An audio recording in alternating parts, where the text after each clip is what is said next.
Hey everybody! So, the title of this video already gives away what I want to talk about today. But it is November 5th.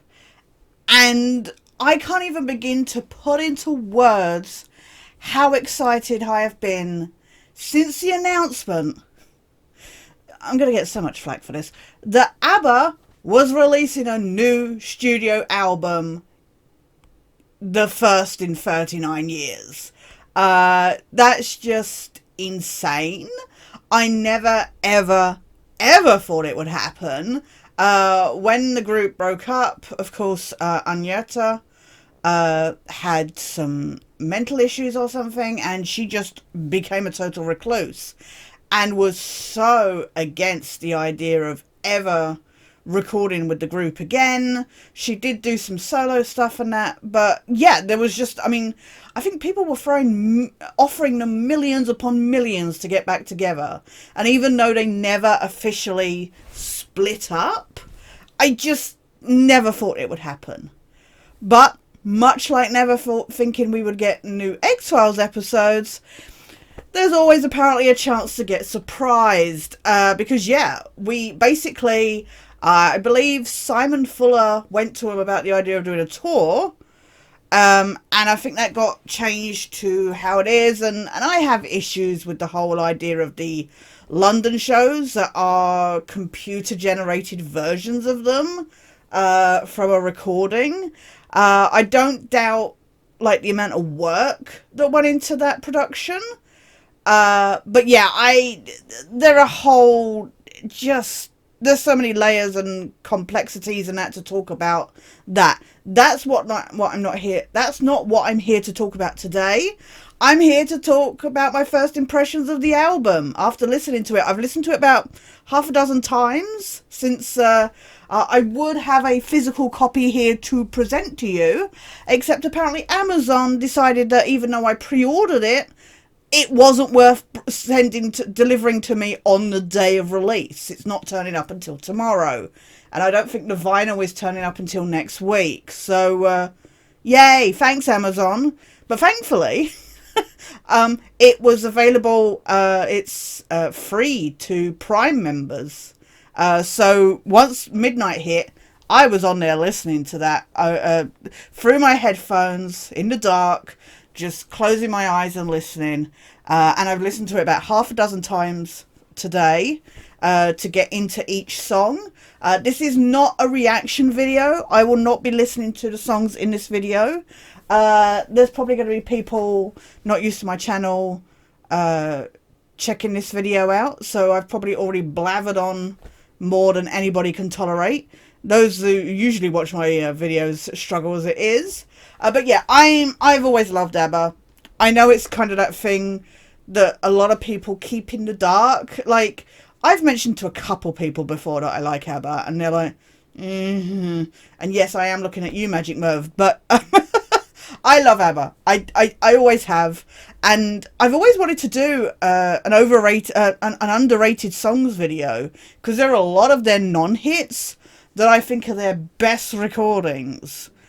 But anyway, yeah, this is not a reaction video. I will not be, due to copyright laws on YouTube, I will not be listening and reacting to listening, because, again, I have already listened to the album. But I just really want to, because, of course, we got a couple songs released early. They were showcased when the album was officially announced. Because that's what I was talking about the tour, is that originally they were only going to do about 4 songs to add into this concert performance. And then they were just like, why not make a whole 10 for an album? I would have probably liked more 12. But I think, again, 10, you know, we're lucky we're getting that. So when they officially announced the album a few months ago, they released I Still Have Faith in You, which has a full, very pretty music video showing clips, I think from a lot of the stuff that they've been digitizing and converting to 4K, etc. With outtakes and behind the scenes and clips from like the movie and stuff like that. You know, done in this very like photo frames, photo album, showing their history, which is important because it's a song that's very much doubting the ability to do something again, but coming back and finding that you still have it, and that's a really good message for, you know, for four people that have had such a massive history together. And I think the fact is to remember is these songs are written by members Benny and Bjorn. So, and you know, creatively they work together with the girls as well. But it's very easy to think that it's easy to forget this is a very personal, you know, there's a lot of personal feelings that go into these songs. And I Still Have Faith in You. My reaction the first time I heard it was, I thought it was pretty, but my main issue with it is how repetitive it is. But that was my main, and I didn't really listen to it repeatedly, but I did find, as much as I was like, it's a bit repetitive, it worked at what it was trying to do, because even after I'd only listened to it once, it stuck with me. And I would tell my carers all about this, you know, the fact that the album was coming and stuff like that, and I was like, yeah, I've heard the first song, it's pretty. And then I just couldn't stop humming it in my head and stuff like that, and it stuck with me. And now listening to it, not on a YouTube video, without listening to the actual studio recording, I really, really like it. I think it's really powerful, and I do, as is with what happens in these whole 10 songs, every now and then, sounded like I was going into a verse of one of the songs then, sorry, yeah, every now and then,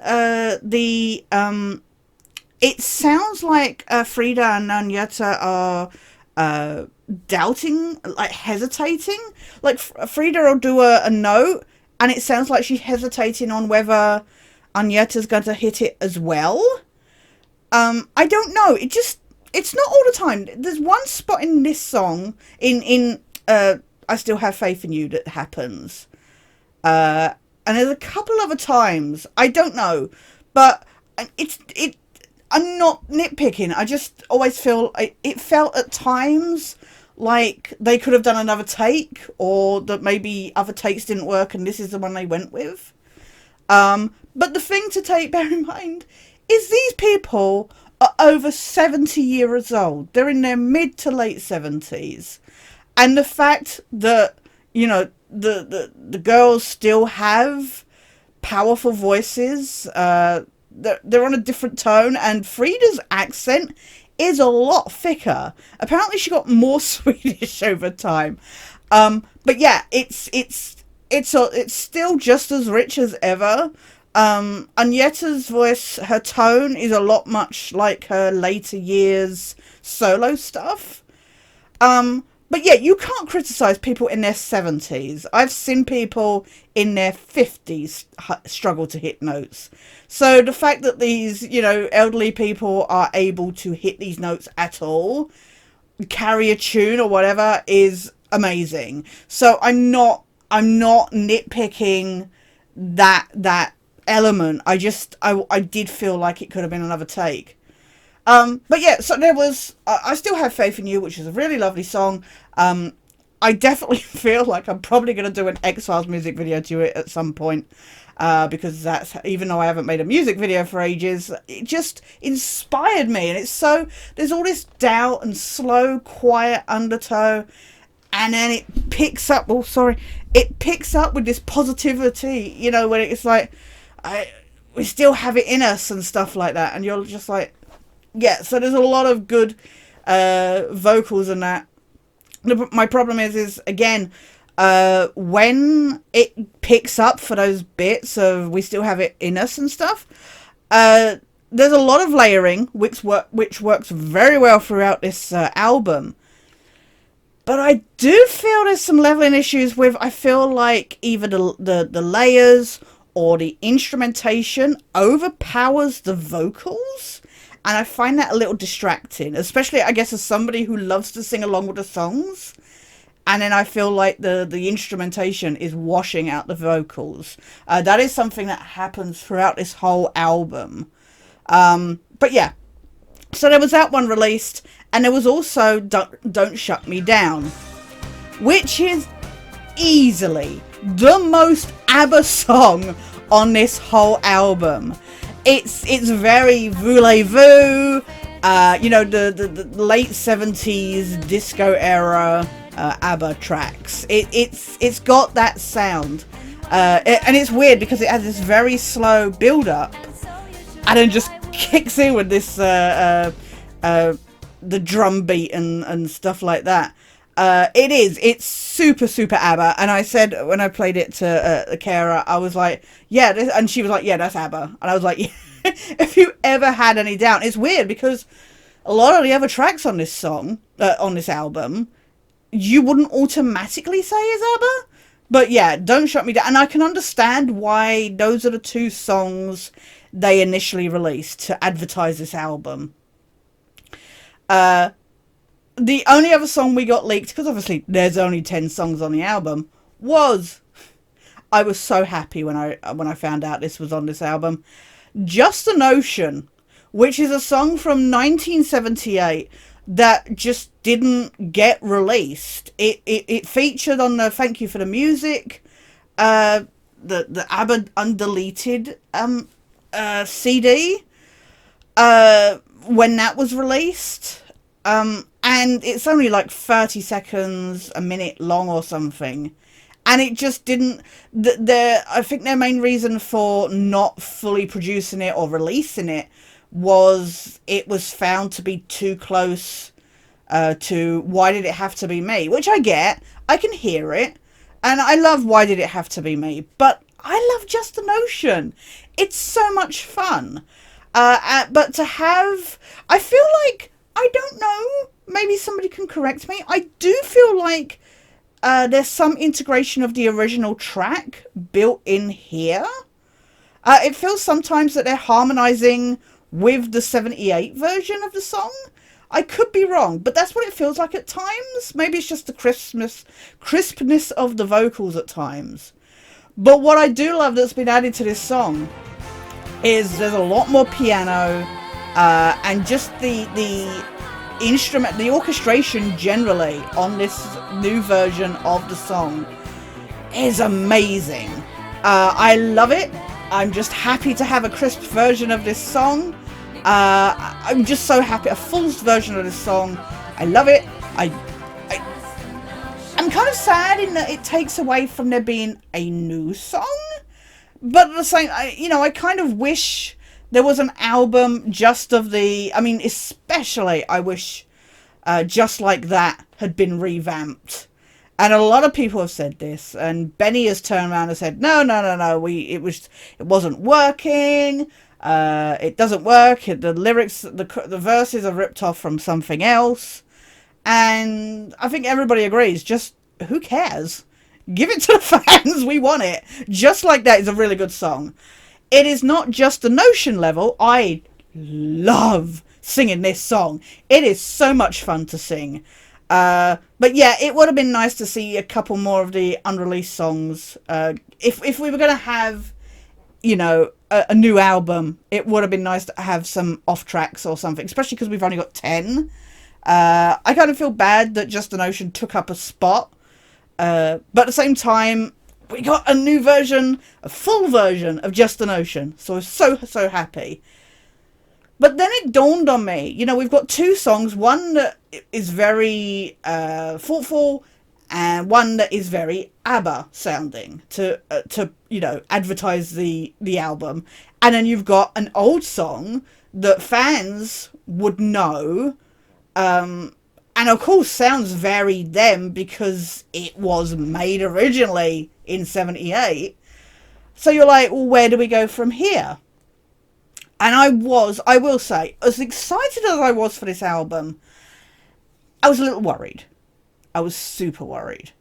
Because I was like, if those are the songs that they've pushed to advertise this thing, where else can it go? And you worry that either... Now, if it had just been all similar to Don't Shut Me Down, or whatever, you know, just very, very classic ABBA, I wouldn't have minded.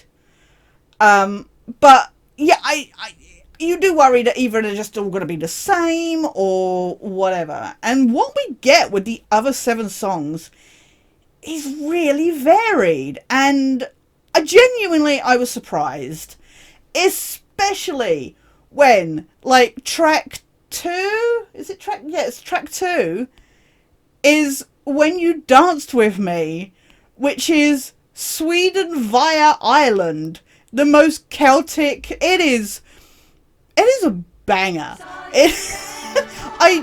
Anybody who knows me knows I love songs with a good drum rhythm kind of thing.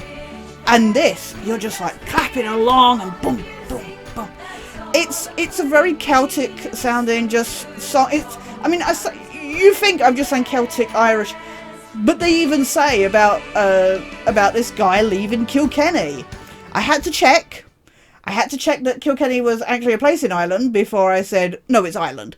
But yeah, it's about somebody leaving the female narrator and only coming back for the music fair, but they're hoping that he's actually back there because they missed the time that they danced with her and stuff like that.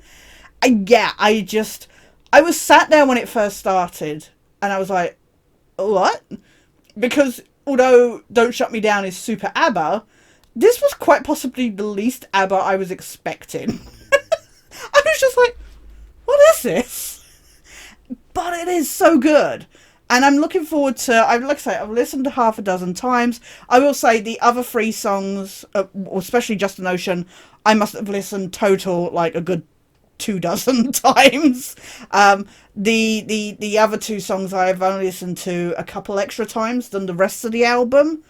But yeah, this song I've listened to half a dozen times. And I always just find myself bobbing my head and like really getting into it. It's a lot of fun. I think it's probably the most powerful song on just rock out kind of song on the album. Genuinely surprised me. I was just like, okay. So yeah, I really enjoyed that. We've got yeah, so you go from the powerful songs and, you know, Just an Ocean and that, to then this very kind of sad, but at the same time powerful song, I Can Be That Woman, which my funniest, so this is a really sad song. It's an argument song between this couple, and it's the woman, I think there's some issues going on with her or that, and she's like, you know, I know you're not who you should have been, I'm not who I could have been, but I can be her now. And it's my favourite line in this whole song is easily when it's like, what is it, is she being serious or is she drunk? I'm just like, wow, that is an excellent, just especially, I'm pretty sure it's Agneta singing it. This is where somebody easily corrects me, but I'm pretty sure it's Agneta. But she does this when she says drunk, she does this very country-ish twang. And it does feel like a country song in a way that it's a very story-driven song, which, of course, the group were very good at. And you got songs like The Day Before You Came. This is very similar to that in a way. But yeah, my favourite, not only that line, I will say, I wasn't particularly invested in the argument and the hopeful, like the husband or partner or whatever, being hopeful that actually she means what she's saying this time and maybe there's hope for the relationship. I was more invested in the dog in this story. It starts out with this dog curled up on the sofa with this guy. And then, like, the dog... It really well depicts... I will say, it really well depicts how animals react to your personal, feelings, your emotions and stuff, and when things are angry or upsetting or so, how they react. And I was totally invested in this dog story in this song. But yeah, it's a really pretty ballad with this uplifting chorus and vocals. And again, this is the case on all the songs. The orchestration is fascinating, especially as it builds and builds and builds to this like crescendo. I really enjoyed it. I think it's quite understated. I don't know how much attention it's going to get, because I think it's like one of their more underrated ballads, like My Love, My Life or whatever. But yeah, I feel like it's not going to maybe get the attention it deserves, but it was really, really good. I really enjoyed it. I have started singing along to it because it's kind of heart-wrenching, but just beautiful in its way. I really enjoyed that one. And then you get Keep an Eye on Dan. Keep an Eye on Dan. Which is bizarre. Keep an Eye on Dan is like, I swear, it's like The Visitors and Under Attack just made a baby. It's got this orchestration that is very much their early 80s stuff, like at the end of their career. Definitely feels like it should come from the Visitors album. It tells the story of this couple that have broken up and the female singer. So all of these songs are predominantly sung by Agneta or Frida, or both of them together, harmonizing at some point. There is very little involvement from the guys vocally. I Still Have Faith in You, Keep an Eye on Dan, and I think Ode to Farewell, the guys sing, but I Still Have Faith in You, you can barely hear them. You have to listen really hard. This one, you can just make out Bjorn's voice. And I found myself struggling. I was like, is he repeating the words from the other like harmonies, or is he saying his own words? I was trying to pick it out. He is very faint, but it is surprising how, because so many of their albums featured at least, at the minimum, one of the songs being sung by Bjorn, or Bjorn and Benny. But that's not the case here. They're all predominantly sung by the women. So, which I love. With no defect, because Bjorn writes the lyrics, and he's an amazing, I say amazing, sometimes the language barrier causes issues, but he's an amazing writer. And I like some of the songs that he sings on, but there are some songs I'm just like, not another Bjorn singing one. I just prefer the girls singing. I don't know what it is, just their vocals are so much more interesting to me. But yeah, I was genuinely surprised that not one of these was him in lead vocals kind of thing. Yeah. So anyway, sorry, I had to go on that tangent. But so you're following this story of this divorced couple, and Frida's protagonist is basically giving their son Dan over to his father for custody at the weekend.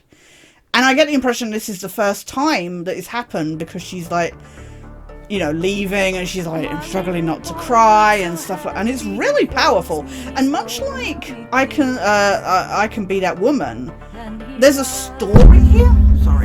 There's a story here, and you're really engaged in it. But the really weird synth pop 80s sound just is weird at times to me. And I'm like, okay, it's really odd. And the thing is I'm not a big fan of the Visitors, and I think that's why part of me is like, But I love Under Attack, so it's like, do you do or do you not? It is really weird as well that this song ends with the closing notes of SOS. I found that super distracting. It was like, do do do do do do do do do. I was like, why is this song ending with SOS notes? I don't know if it was just like nudge nudge wink wink or a an accidental thing or whatever. But yeah, I found. But the rest of the song, it's not my normal type of song. But I was so like that the of the during the verses, and then it kicks in with this keep on, and you're like, okay. Like, it sounds like you're going to get shot if you don't keep an eye on Dan, Father. Seriously. I know I'm going to say this a lot. I enjoyed all these songs. The last two songs that I'll get to in a second, I'm not the biggest fan of, but genuinely, through this whole album, I was engaged and entertained. And this is why actually I think this album kind of really well represents my fandom of ABBA generally. Because the reason why I say they're my favourite band, and they are, I'm not ashamed to say it. I know people make fun. They are my favourite band. Do I think they're the best band out there? No. But on a ratio of like, dislike, I don't think there's a single ABBA song I particularly hate. A lot of bands that I love, there'll be a song where I'll be like, oh god, oh my god, this is the worst thing ever. Whereas ABBA, there's just some songs I'll be like, yeah, it exists, carry on. And I'll still listen to it, or I'll just be like, eh. I mean, even stuff like I'm a Marionette or Summer Night City. So Summer Night City especially, I was never particularly a fan of, but I've gained new respect for it in the past year or two that I did not have before. And I think this album is one of those ones that there are going to be songs that I really love, and there are going to be ones where I don't sing along to them so much, but I still enjoy them. I still don't mind listening to them. And that's the case certainly with the last two tracks on this album. But genuinely, the rest I just enjoyed. I was just found myself bopping or humming along, or, you know, like I say, just heartbroken by, say, I Can Be That Woman or Keep an Eye on Dan. The bizarrest one, then you get a song like Little Things. And I don't know if it's purposely trying to be filthy. It's got some it starts out with the lyric about little things like my gentle touch. It's amazing how, you know, something simple can do so much. And I'm like, pardon? And then it's talk about this guy that's laying beside her with a sleepy smile and that. And I'm like, what is this? And then you find out it's a Christmas song. I was like, so I don't know if they were purposely putting some innuendos in, or if maybe my mind just went somewhere filthy by accident. I say by accident, no, my mind, it went there totally on purpose. But yeah, it's Little Things is a Christmas song that I knew there was a Christmas song on the album. I didn't know what song. When I looked through the song list, I was like, which ones are these as the Christmas song? I did wonder if it was going to be like Ode to Freedom. I didn't know what it would be, and when Little Things started, I was like, oh, this is a pretty lullaby. But it's a Christmas lullaby, and it's nice and slow and sleepy, and it's definitely a song I can imagine laying there, you know, Christmas morning, just listening to, half asleep, laying on the bed. It's just got a really nice lullaby sound. My biggest issue with this song, the child choir at the end, which is where it hits full Christmassiness. And, you know, it's nice that it says, you know, about the song that my grandma sings and stuff. I kind of wasn't bothered. I didn't care much for the child choir at the end. I thought it was unnecessary. And to be honest, I was happy with what just came before. I would have been happy if it ended only a minute and a half long. It's not a long song anyway. But yeah, it's a really pretty song. there's a child choir at the end, and it's nice, but I didn't really care much for it. But otherwise, it was really nice and sleepy and pretty, and I think that's similar to then Bumblebee. So you go from a Christmassy setting to Bumblebee, which is set in the summer as she's watching this bumblebee buzz around her lilacs or whatever it is. Uh, and worrying, I think it's like a worry about stuff like, the world changing and stuff like that. She says about worrying about people never hearing the sound of the hum of the bumblebee and stuff. But as you're listening to the song, which has got very similar instrumentation, but much slower to When You Dance With Me, it really, I will say, if you just listen to the lyrics, not so much the orchestration and that, but certainly the lyrics, if you're just listening, and Frida's singing, I'm pretty sure it was Frida. Again, I could be wrong. I get them muddled up. Frida's vocal has really leveled out to where Agnetta's is. So I did find myself, like I say, Frida's accent is a lot thicker now. So that was what usually kind of twigged me on to which one of them was singing. But I will say, for those who are like, how can she not tell the difference? I do have tinnitus and I have lower, higher range. I have a bit of deafness to higher range vocals in this ear. So there's probably some sound that I'm not picking up on.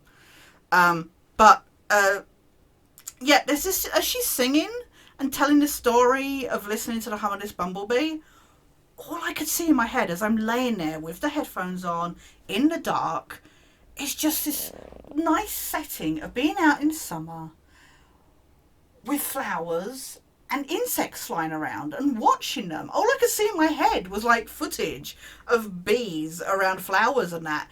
It really well evoked that imagery and that feeling. Now, I say that knowing that, I'm sorry, if I'm out sunbathing and there's a bee buzzing around, I'm going indoors. I'm not listening to that hum of the bumblebee. But I get what it was going for. It's not their fault that I just don't like having bees and wasps around me. Because I ain't getting stung, thank you very much. But no, it really well evoked that feeling and that imagery. And I think that and Little Things really well, just, it's not necessarily, I mean, Little Things is a story. It's a story of Christmas morning and that. But it was just the idea of the things that go into those elements that it was more focused on than necessarily the story, which is obviously very different to the other songs I've already talked about. But yeah, I found them really pretty. But again, very different to what else was on the album. And that is genuinely what I love about this album, is how different each song is from each other. Yes, you'll see similarities either to their past stuff or to another song, but nothing exceptionally explicit, exceptionally alike to something else. They're all very different. So you got those, and then you get to the final two songs, No Doubt About It, which is the most late 80s. It made me think of a Status Quo Argos catalogue advert. It's super cheerful. I can imagine people dancing to this dressed in neon leggings and leotards. It is a workout song. It is a gym song. It's super. It's got this sound of this, like, it's really bizarre. It's not that I don't like it, and I will say it took me watching the video, the lyric video on the ABBA YouTube channel, to fully appreciate the lyrics to this song, because there's a lot of layering of the vocals, and again the instruments are super loud, and I was like, I can't understand what the hell's being said half the time. which is, like I say, why my biggest issue with this album is some of the leveling on it, especially with the layers and stuff. It's not that the instrumentation is bad in this. I really enjoy it. It's super upbeat. It's super 80s rock synth. And that's why I'm just like, yeah, I like it. But yeah, I don't know. I think this is good. I think no doubt about it is going to be one of those songs that's going to take me a little while to get into. I like it more now than I did the first time I heard it. So I think a couple more times I might totally get into it. I have been. I was cleaning my teeth, and I was just constantly going.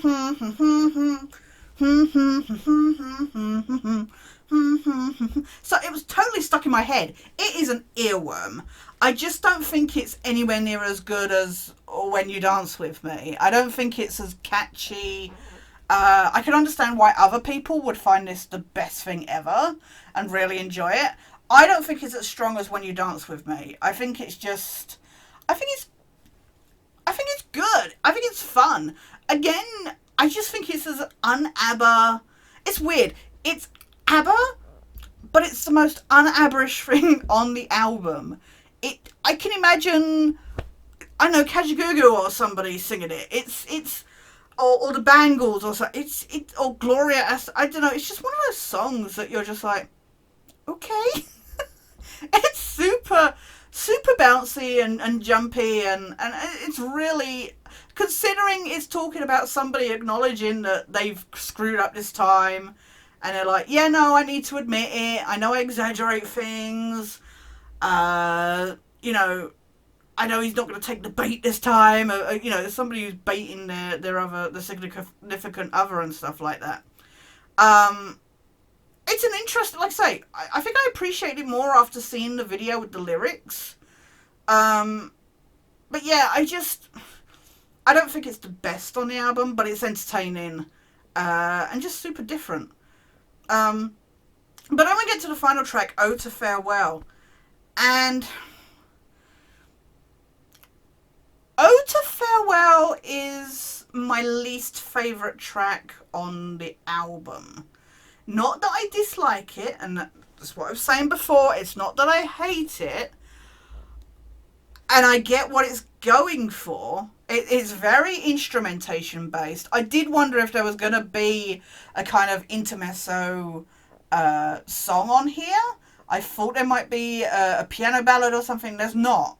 But this is very orchestration driven with very minimal vocals. That is somebody saying, you know, if I was going to write an ode to freedom, you know, nobody would remember it and stuff. I hope there's somebody that does write an ode to freedom. It's a little repetitive. I found the lyrics a bit I just felt like the lyrics went nowhere. It's not that they're bad. It's supposed to sound, it sounds supposed to feel positive, but it felt like a bit of a dirge at times. Yeah, I didn't get on with that one as much. I think, again, that's going to take a number of listens. I certainly don't, it's not one I'm going to be singing along to. I think it's going to be one of those in the background songs. Not bad by any means, just not my taste. But that was the whole album, and honestly, I am so happy this came out. My mind is still blown that this came out, that this even exists. If we had gotten one of these songs, if we had gotten, like I say, if we had gotten Just a Notion as a full release, I would have been blown away and super happy. So to have 9 brand new songs, one revamped and re-released. I'm glad they had the faith to stick with Just a Notion, especially knowing how dismissive they were, unfortunately, of Just Like That, which I wish had been a bonus single. Can you imagine if they had been like, oh, it's a 10 song album, and then there was a hidden song on it? That would have been the best! But there wasn't. But no, I never thought this would happen. And especially, you know, these people are in their 70s. There was no reason to come back or that. But to do this, and, you know, kudos what they've done with the concert show and that, but like I say, I have issues with that I don't think are fair to talk about here, because I just mainly wanted to talk about my impressions of the album. I went in super excited with the concern that I was going to be let down. Wasn't let down at all. I have enjoyed every single re-listen of this album since. I look forward to blaring it out through my speaker at full blast. Like I say, I've listened to it about 3 times through the headphones closely to pick up on stuff and that. Yeah, I have been listening to it via my iPad and that. But I'm looking forward to put it on the speakers and stuff like that. It's just a lot of fun. Really good. And especially, again, for people in their 70s to still have that creativity and that vocal power and that appeal. I don't think it'll be for everybody. If you don't like ABBA already, I don't think this is going to convert you necessarily, even though some of the songs are exceptionally different from their normal stuff.